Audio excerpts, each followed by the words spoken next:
Hey everybody out there, my name is Dragnix and welcome to a new video type on this channel. It's a dev letter video. Basically what I'm going to do is for especially early access games or games that are looking for active feedback or hell may not be looking for active feedback, I want to give some information to the developers in terms of what I think works and doesn't work for their game and what I think they need to improve on. I know that for early access games they are looking for this kind of feedback and sometimes they don't get it. They get people who, you know, just complain or don't give a lot of information on exactly what's wrong, and I do want to give that feedback. I know how useful that feedback is in terms of being a developer myself, so I know how much that can be appreciated in terms of a design and in terms of how the game can play. So I'm going to take a look at Onikira today. I gave a good first impressions video on Onikira, a very, very good early access game in terms of what its goals are and what it has to offer right now, and then also the half price cut makes a difference in terms of, okay, I can buy this game now for, you know, half price and also be part of the process.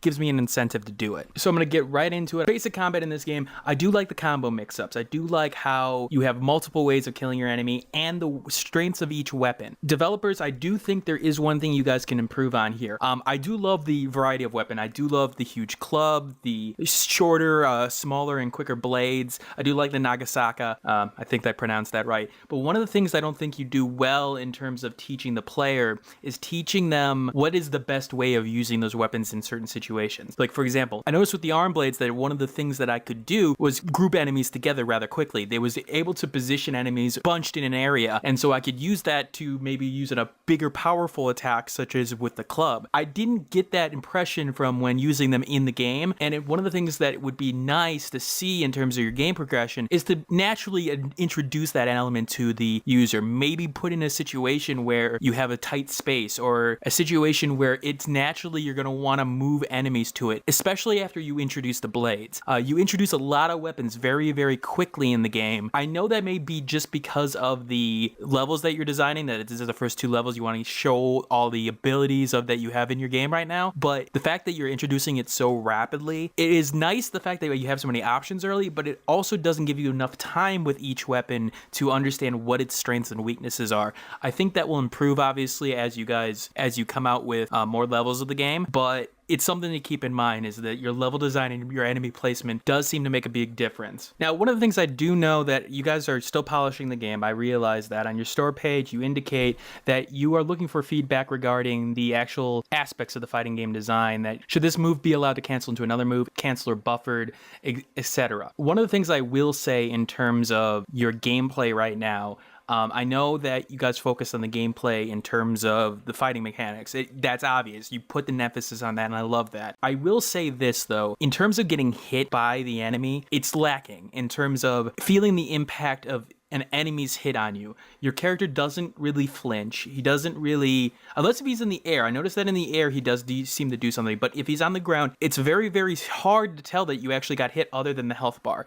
I do think that goes against your sort of combat style here. Your hits do make an impression on the enemy, and they do make noises, although it could be a little bit better.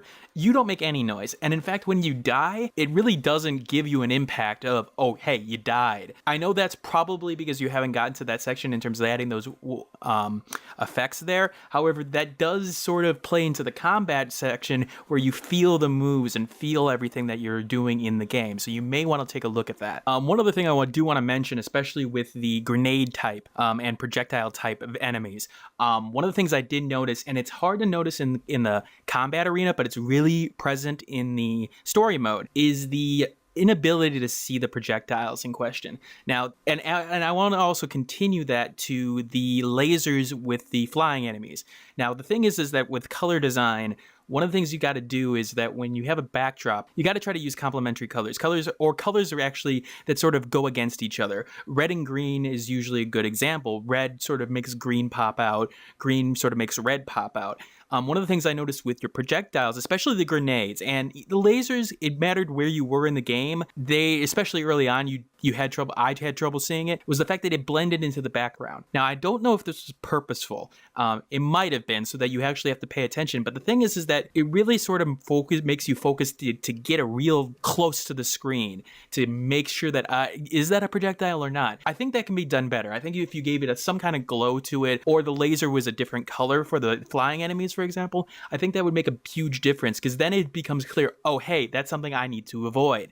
Sometimes it was really hard to tell, hey, is that a projectile? I can't tell. Or an enemy would bring out a projectile and you just wouldn't notice it. It becomes especially important because one of the things I did notice is that you can actually throw grenades back at your enemies if you hit them at the right time.